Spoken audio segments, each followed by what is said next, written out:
عطیہ خطاب کے لیے تشریف لاتے ہیں عالم نبیل فاضل جلیل حضرت علامہ مولانا مفتی محمد سجاد حبیب نقشبندی مجدد صاحب۔ نعرہ تکبیر، نعرہ رسالت، نعرہ تحقیق، نعرہ حیدری، نعرہ غوثیہ۔ الحمدللہ لولی والصلاة والسلام علی نبی اما بعد فاعوذ باللہ من الشیطان اللعین الرجیم بسم اللہ الرحمن الرحیم اللہ یجتبی الیہ من یشاء ویہدی الیہ من ینیب صدقت یا رب العالمین وفی شان حبیبہ مخبرا وآمرا ان اللہ وملائکتہ یصلون علی النبی یا ایہا الذین آمنوا صلوا علیہ وسلموا تسلیما الصلاة والسلام علیکہ یا سیدی یا رسول اللہ وعلا آلکہ وصحابکہ یا سیدی یا حبیب اللہ الصلاة والسلام علیکہ یا سیدی یا خاتم النبیین وعلا آلکہ وصحابکہ یا سیدی یا رحمت للعالمین۔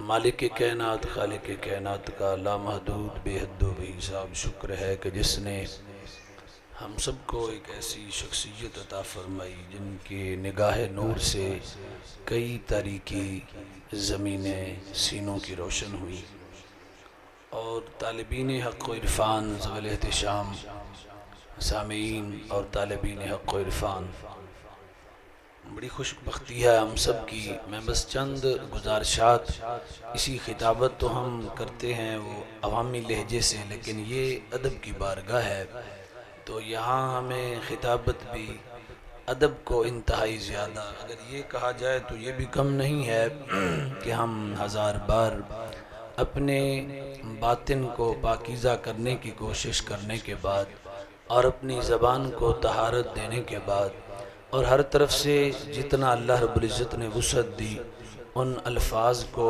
جمع کر کے پھر کہیں چند الفاظ بولیں ڈرتے ہوئے، تو یہ ادب کی جا ہے۔ میں صرف اس لحاظ سے آپ کی بارگاہ میں عرض کروں گا، یاد رکھیں جہاں بیٹھے ہوئے ہیں ہم یہ سمجھتے ہیں چلو بھی محفل میں پہنچ گئے ہیں۔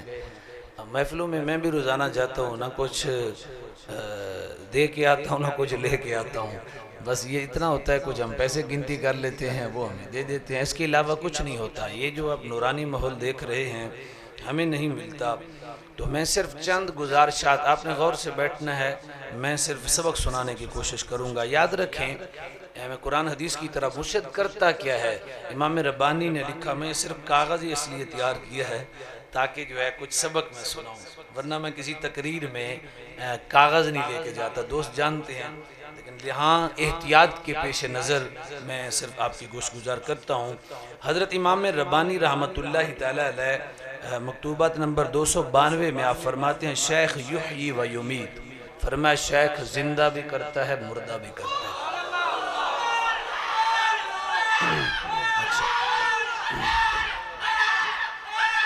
اور اگلا جملہ ہے جی آپ کی بارگاہ میں، اگلا جملہ ہے آپ کی بارگاہ میں، اس کا معنی بیان کرتے ہوئے شیخ راضی احیاء اور امات میں بیان کرتے ہیں، فرماتے ہیں یحیی و یمیت کا معنی کیا ہے؟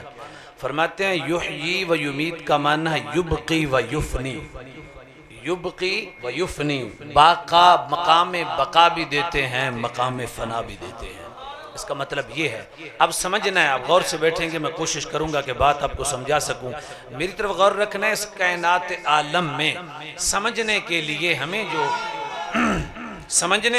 ہمیں جو اللہ رب العزت نے چند چیزیں دی ہیں، وہ آنکھ ہے، کان ہے، زبان ہے، لمس کی قوت ہے، یہ جانوروں میں بھی موجود ہے، یہ اس میں ہم یکساں ہیں، دیکھنے میں، سننے میں، چھونے میں، چکھنے میں ہم جانوروں کے ساتھ یکساں ہیں، لیکن ایک چیز ان جانوروں سے ہمیں جدا کرتی ہے، وہ ہے عقل اور نطق، گفتگو کرنا، یہ کرتی ہے ہمیں۔ لیکن سمجھیں ذرا یہ چیزیں پھر بھی عقل کیا کرتی ہے، عقل کیا سمجھاتی ہے؟ عقل ان ساری چیزوں کو مجموعہ کر لیتی ہے، یعنی وہ جزیات تھے عقل ان کو جمع کر لیتی ہے۔ بھائی اگر کسی بھینس کو ایک بار بھینس دکھاؤ نا بھینس کو، تو پھر جب دوبارہ دکھاؤ گے اسے پھر سمجھ نہیں آئے گی، اسے پھر بتانا پڑے گا یہ بھینس ہے۔ جانور کو کوئی چیز دکھا دو اسے پھر دوبارہ سمجھانا پڑے گا یہ جانور ہے. آپ کی عقل کا یہ کمال ہے. ایک جزیہ آپ نے دیکھا بھی گائے ایسے ہوتی ہے ایسے ہوتی ہے. اب ایک کلی دیکھی آپ نے, اس کلی کے تحت ساری کائنات کی گائے کو سمجھ گئے. یہ عقل کا کمال ہے. عقل دیکھ کے سمجھتا ہے. ذرا غور رکھنا ہے آپ نے. بتائیں ہمارے جسم میں ایک روح ہے, کیا ہے؟ عقل کہتی ہے یہ ہاتھ ہے یہ کام کرتا ہے, یہ ہاتھ ہے یہ کام کرتا ہے, یہ جسم ہے یہ حرکت کرتے ہیں.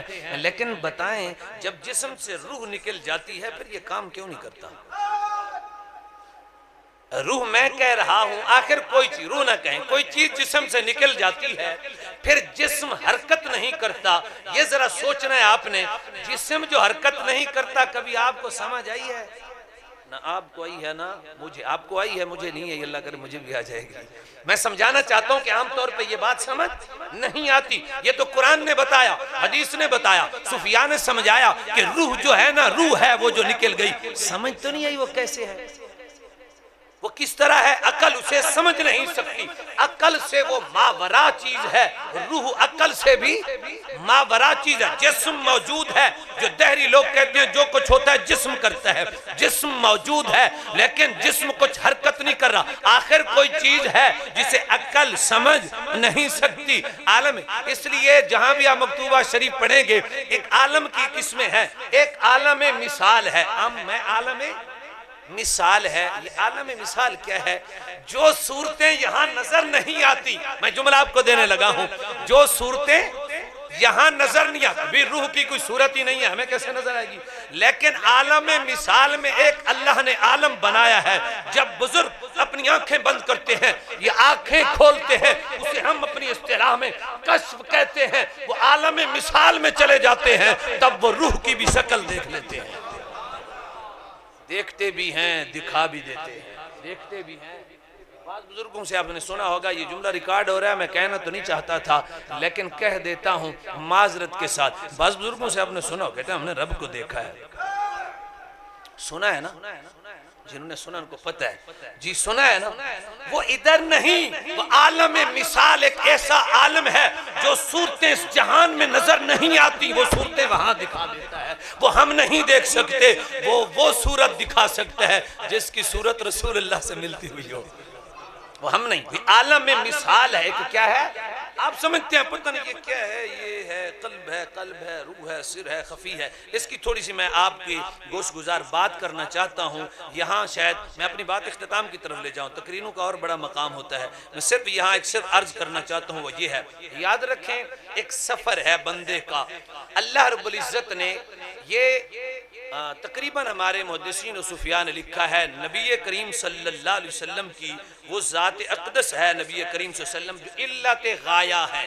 علت, جملے میں اختتام کی طرف جا رہا ہوں. علت غایہ, علت غایہ کا مطلب ہوتا ہے کسی چیز کو بنانے کا مقصد. اس کو بنانے کا مقصد, میری طرف غور رکھنا, اس کو بنانے کا مقصد ہے. یہاں حضرت آئیں گے, کھڑے ہوں گے, لیکن اس سے پہلے علت فاعلی بھی ہے, کسی نے کوئی بنانے والا بھی ہوگا, پھر اس کے لیے اسباب اور مٹیریل چاہیے, وہ بھی ہوگا, اس کو علت سوری کہتے ہیں. پھر علت فاعلی بھی ہوگی, علت مادی بھی ہوگی, یہ مادہ بھی ہوگا. یہ سارا کچھ پہلے ہے. حالانکہ سب سے پہلے ایک غایت آئی, ایک ذہن میں بات آئی کہ ہم نے ایک چیز بنانی ہے. اس کا مقصد ہے کہ مولوی صاحب کھڑے ہوں گے, لیکن مولوی صاحب تو بعد میں کھڑے ہوئے, سارا کچھ پہلے بنا.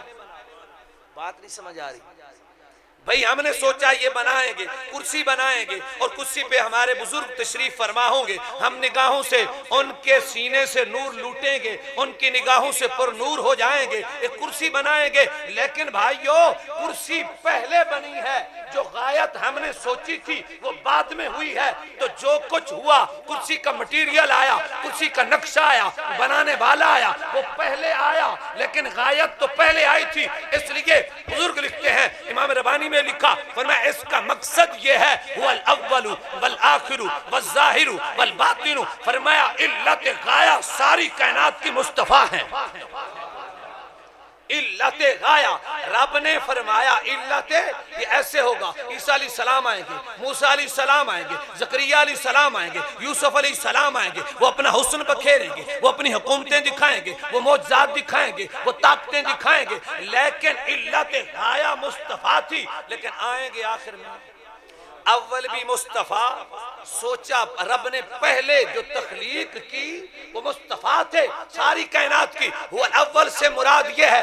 یہ بات میں نے کیوں کی؟ ہمارے مضمون کے مطابق نہیں، آئیں ذرا آپ کو میں یہ بتانا چاہتا ہوں، آپ نے سنا ہوگا کچھ صفات فعلیہ ہوتی ہیں، کچھ صفات سمانیہ ثبوتیہ ذاتیہ ہوتی ہیں، کچھ اسماء ہوتے ہیں۔ اب غور سے بیٹھنا ہے، بات تھوڑی سی مشکل ہے، انشاءاللہ کوشش کریں گے ہمیں سمجھ آ جائے گی۔ صفات سمانیہ ثبوتیہ ذاتیہ ہیں، صفات فعلیہ ہیں، آپ نے سنا ہوگا اسماء بھی ہیں، پھر ذات ہے، وجود کے بعد ذات ہے، پھر ذات ہے، اور اسی طرح آپ نے یہ بھی سنا ہوگا کہ جناب ہمارے اندر جو ہمارے جسم کے اندر جو اشیاء ہیں ان میں سے ہم نے جو ہمارا بشری جسم ہے وہ آگ ہے، مٹی ہے، پانی ہے اور ہوا ہے، اور اس کے بعد یہ ہے عالم خلق، اور عالم امر میں جب ہم جاتے ہیں قلب روح سر خفی ہے، یعنی 10 چیزوں سے ہم مرکب ہیں۔ کتنے چیزوں سے؟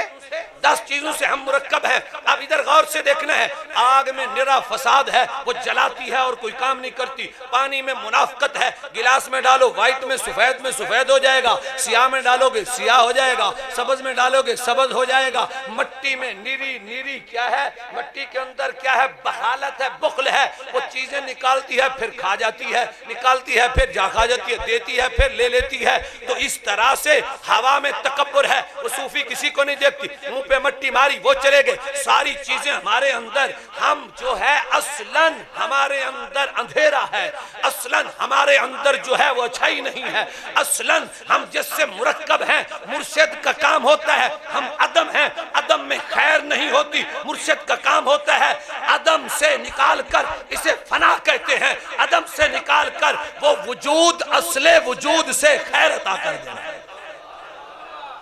سمجھے؟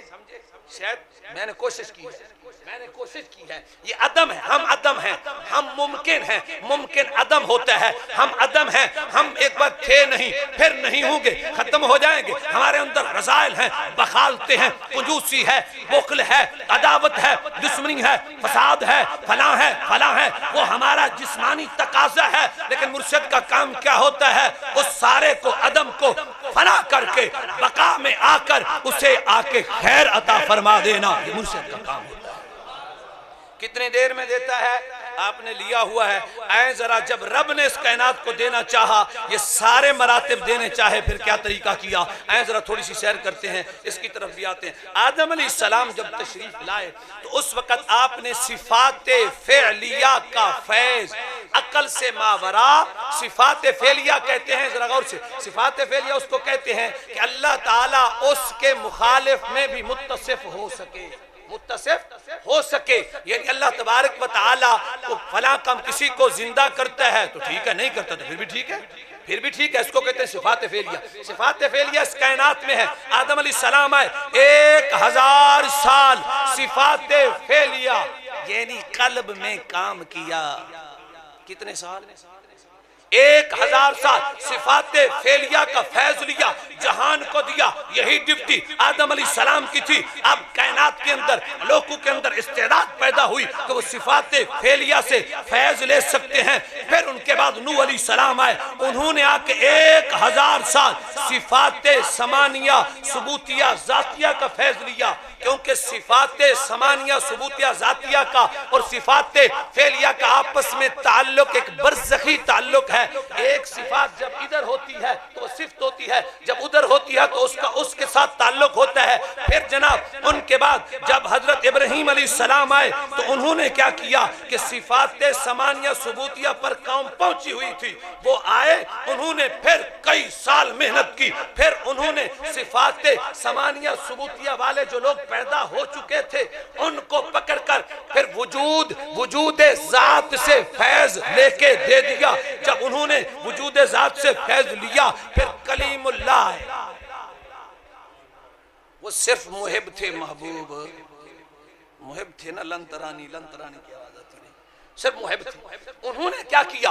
انہوں انہوں نے یہ عمل کیا کہ کیونکہ وجود تک تو قوم کو ہزاروں سال محنت کر کے پہنچا دیا تھا، اس جہان میں رہنے والے اشخاص کو پہنچا دیا تھا. یہ آپ مقام سمجھ رہے ہوں گے، تمام نبیوں کے مقام میں بیان کرنے کی کوشش کر رہا ہوں.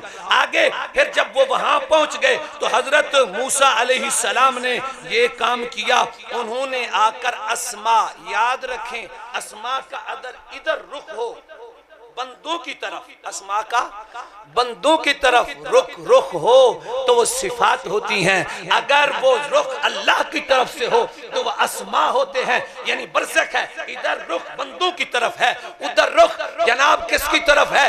اللہ کی طرف ہے. آ کے اللہ کے اسما، یہ لمبی سیر ہزاروں سال گزر گئے، عیسیٰ علیہ السلام تک ہزاروں سال گزر گئے. اور پھر ہے عیسیٰ علیہ السلام. جب عیسیٰ علیہ السلام پہنچے تو انہوں نے ایک امر مخفی، جس کو آپ خفی کہتے ہیں میرے خیال میں، امر مخفی میں انہوں نے آ کے فیض رکھا. اور وہ بھی عیسیٰ علیہ السلام کو اللہ نے بغیر باپ کے پیدا فرمایا. جب وہ جبرائیل آئے مصطفیٰ کی شکل میں،